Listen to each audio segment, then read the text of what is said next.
Hey everyone, nice to see you all in here. So, for today's class, we'll be talking about radical egalitarianism, specifically the piece by Kai Nelson. Now, last class we talked about libertarianism, and so in a lot of ways, we can think of radical egalitarianism as the opposite position. He starts the paper by saying the fundamental requirement of radical egalitarianism is equality of basic condition for everyone. So the basic conditions to thrive as a human being, right? The basic physical conditions should be met for every human being. And so in this way, we see already this sharp disagreement between the radical egalitarian versus the libertarian. Remember, for the libertarian, what's fairness? How do we maximize fairness? For the libertarian, if you remember from last week, and as I wrote in the chat, for the libertarian, fairness or justice is understood as a form of non-interference. So non-interference by a governing body. And this is what maximizes our basic liberties, right? To do as we please as social creatures without too much intervention from the government or the state. Now, fairness or justice for the radical egalitarian is something more like this. It isn't just about minimal government interference. Instead, the radical egalitarian notices that in a state where there's minimal government interference, there can be a disproportion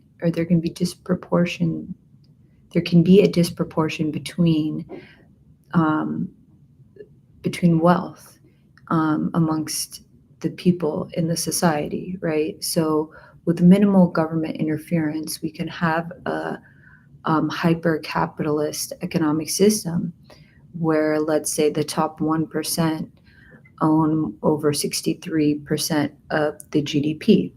And this, according to the egalitarian, is unfair because part of what maximizes your basic liberties, your freedom to do what you want to do, is to have access to at least some basic fundamental goods and services, clean drinking water, food, shelter, et cetera, and the most extreme versions of libertarianism don't allow for the government to regulate capital.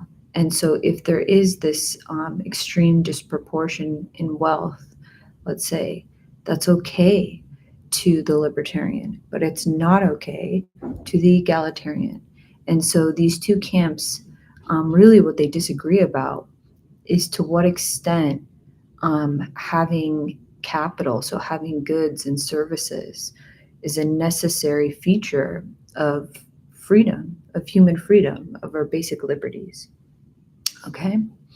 So he starts the article by talking about egalitarianism via negativia versus via positivia. So I'm going to put this in the chat. When he says via negativia, he's talking about, he's saying the ways in which we inhibit the ways in which the government inhibits anti-egalitarian values and ideals. And via positivia is the idea where, okay, the government actually, what the government actually has to do to ensure or maximize egalitarian ideals. So the egalitarian via positiva is, the production of social conditions where there's a general kind of access to material possessions amongst the whole. So it's the steps the government has to make to ensure that there's this equal access. Next, he talks about this question raised by a famous philosopher who is a libertarian, Robert Nozick. And Nozick, as a challenge to the egalitarian, asks the following: how do we decide how much equality is enough? So if part of fairness requires some equality amongst the basic kind of physical needs of the people in the society, how do we determine what amount of equality is a sufficient amount? Does it mean that everyone gets the exact same amount of stuff, independent of how hard they're working, or independent of how labor intensive their social role is? I mean, what is the stopping point? Are we really talking about kind of the communist state here, where independent of what your social function is or what your job is to society, there's always going to be a totally equal redistribution of wealth? Is that what the argument is for the radical egalitarian? Well, let's see what he says in response to this question. So first, Nielsen points out, too much equality, as we have been at pains to point out, would be to treat everyone identically, completely ignoring their differing needs. And that doesn't make much sense, right? So to treat everyone exactly the same isn't really what the egalitarian could possibly defend, because people are different, and because of our diversity, we have different needs. So let's say the needs of a pregnant woman versus the needs of a 18-year-old able-bodied man versus the needs of someone who's blind. It's going to be different. And to say that what fairness really is just giving everyone the exact same amount or the exact same thing doesn't really make much sense here. So of course, my blind colleague might need a little bit more assistance for fairness sake, in comparison to my able-bodied colleague. Okay. And so, of course, the egalitarian has to keep this in mind when it comes to the redistribution of resources. There are just differences in abilities and differences in what we can and can't obtain, just given the imperfect world we live in. And so when the egalitarian are used for equal access to resources, they don't just mean everyone gets the same amount. They mean something more like equity. Everyone gets the amount necessary to be on equal footing. So equality versus equity is an important thing to keep in mind. Equality is the idea that we all get the exact same thing. So I come to class and to maximize equality, let's say I give every single person the exact same soda. Okay, that would be equality. Equity would be something like this. I come to class and I give, the students who have low blood sugar soda. The students who, have high blood sugar, I give them water, right? So I, give the students, let's say, something to drink based on their particular needs. That is kind of what the egalitarian is striving for. So of course they're going to be sensitive to the differences in what we may need as people. But now here comes the following issue. And I'm going to write this quote in the chat. This is on page 33. So I'm going to have to actually break it up.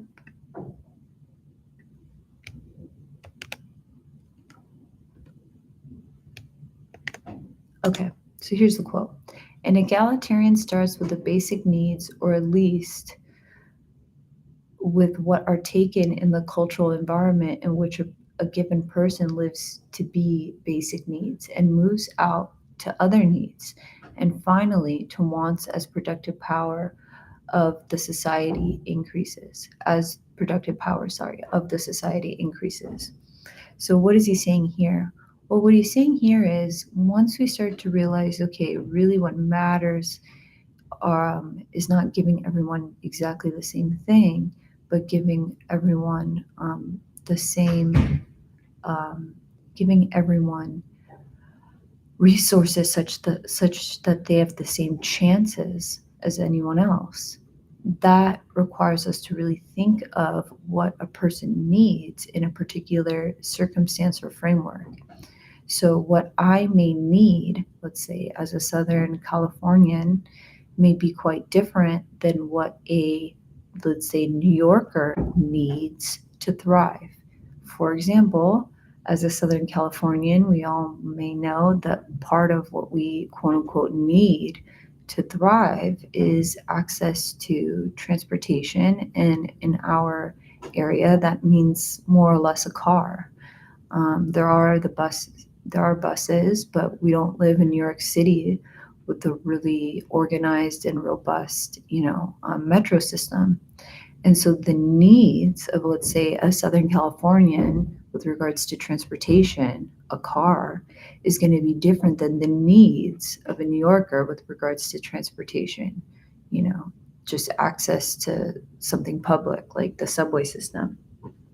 And so he says, yes, needs will evolve or needs may be different as we notice the differences amongst the individual societies. But that's not, that doesn't illustrate an issue with egalitarianism. Instead, it just illustrates that figuring out what the most egalitarian thing to do is kind of a technical question. It requires actually looking at the world and seeing what those people may or may not need. Okay? Then he raises this question. What about cases where people's basic needs cannot be equally met? So again, because we live in an imperfect world, where there isn't an infinite number of resources, so we live in an imperfect world where there are finite resources. There may be cases where it's unclear how we can, in fact, meet everyone's basic needs, because resources are limited. And to this, he says, again, this is not an issue with the theoretical framework of egalitarianism. This is just an issue concerning how to apply egalitarianism, so a idealistic moral theory, in the real world. And so all he says in response to this question is, in cases where people's basic needs cannot be equally met because there's just not enough resources to go around, in those instances, we'll have to make really tough decisions. So to what extent is my basic need to food and water and shelter maybe more fundamental than my basic need to education, right? So maybe in a society where we have such minimal resources, all we can expect the government to fulfill is our basic needs to, let's say, clean drinking water and food and shelter. And it might be too much to ask of that government to fulfill our basic needs to universal education or universal healthcare. It's really going to depend on, again, the society in which you're applying the egalitarian principles to. But he says, as a matter of fact, this question or this issue of equally meeting people's basic needs when they come into conflict, at least Nielsen argues that this is a little bit of a problem that's overblown by the libertarian. And he says, especially when you consider Where does he say this? Oof. Well, I'll just remember off the top of my head. Oh, here we go on page 38. Especially when you consider, for example, right now in our world, right? This is on page 38. Quote, a fraction of what the United States spends on defense spending, so a fraction of what we spend on the military, would take care of immediate problems of starvation and malnutrition for most of the world. So, what is he saying here? He's saying here that when we look at least the case of the US, right, where we all reside, at least as of now, this problem of meeting everyone's basic needs is kind of an overblown problem because we actually do have enough wealth to do so. In fact, the United States has so much wealth that even if we just took a fraction of what we spend on military defense and used it towards meeting not just our basic needs as United States citizens, but globally, people's basic needs, we would be able to do so by just using a fraction of what we spend on the military. So he says this problem of meeting everyone's basic needs equally without enough resources to go around, that problem is kind of overblown by the libertarian. It's kind of overemphasized by the libertarian, and it's not really much of a problem, especially here in the States, when we look at how much money we spend and how much money we have as a country and where we spend it. Okay. He then says that in the purely egalitarian state, where again, what we care about as citizens is to ensure that mine and yours and someone else's basic needs are maximized for, for things to be fair, you might start to worry, well, what about people's quote unquote needs for things that are opulent or for things that require a lot of money and riches? So he gives this example of like fine wine.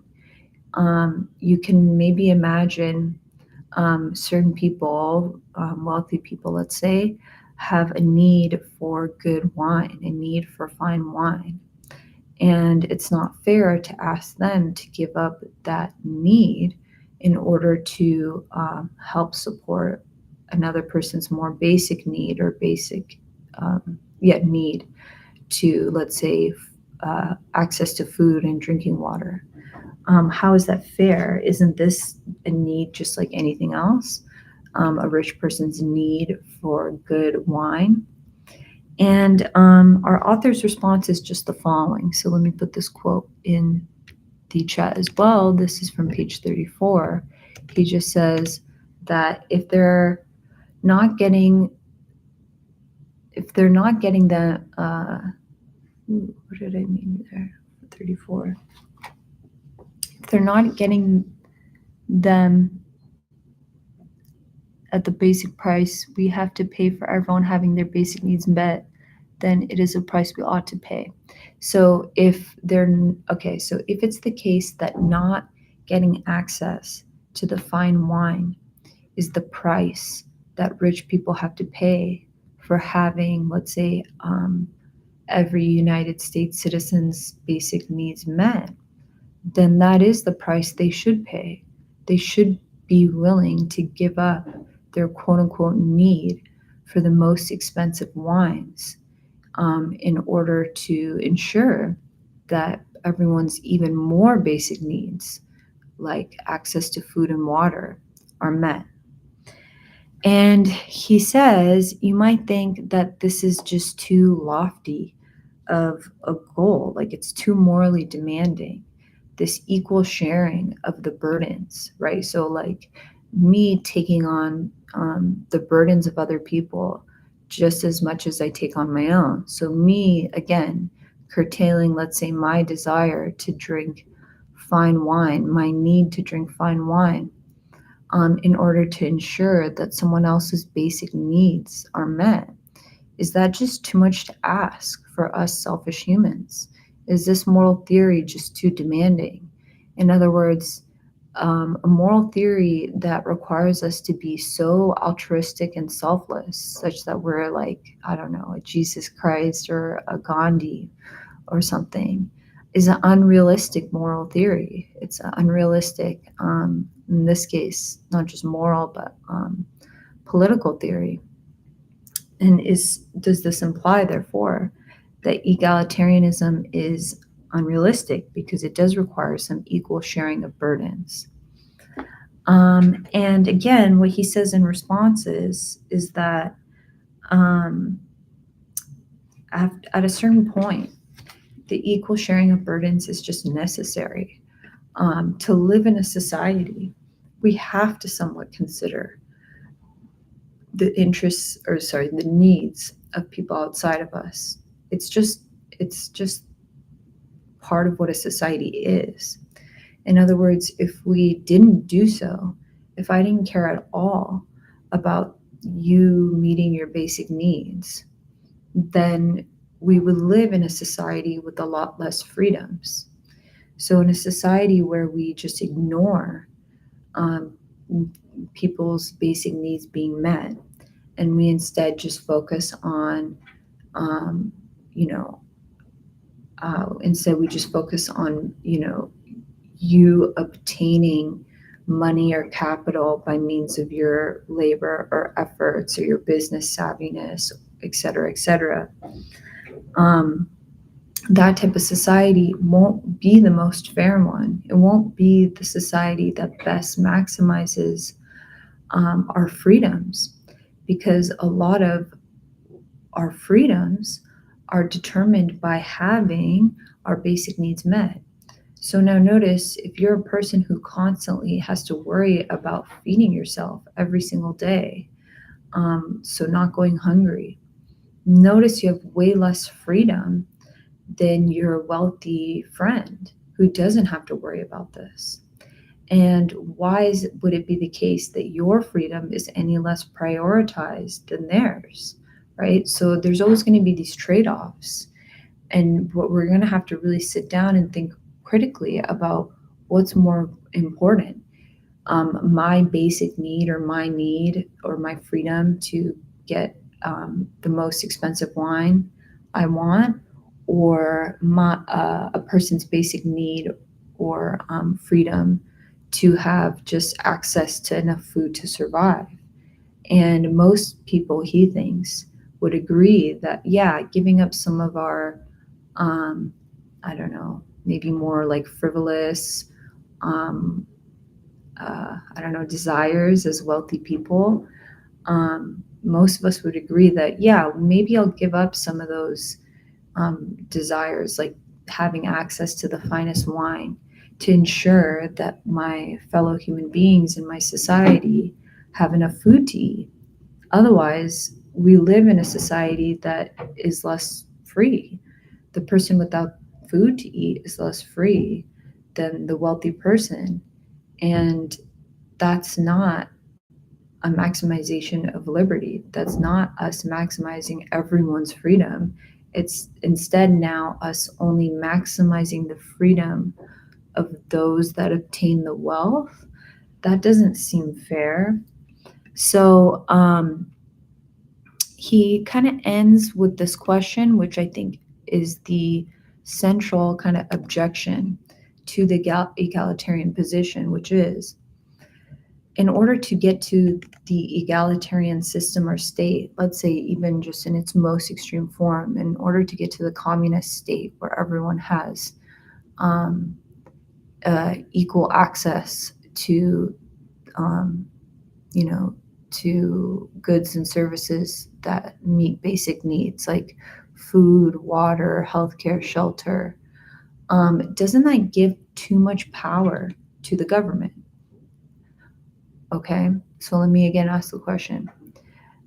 In this egalitarian society where the responsibility of the government is to redistribute wealth such that there's equal access to goods and services amongst all, doesn't that give the government way too much power? In other words, the government gets to oversee my and your business transactions or capitalist ventures tax whatever money we make and use that money and redistribute it to those that are the least well off in the society, doesn't the system give the government so much more power over the individuals within the government, which is exactly the libertarians' fear, that the fear being, that of a government that's way too powerful.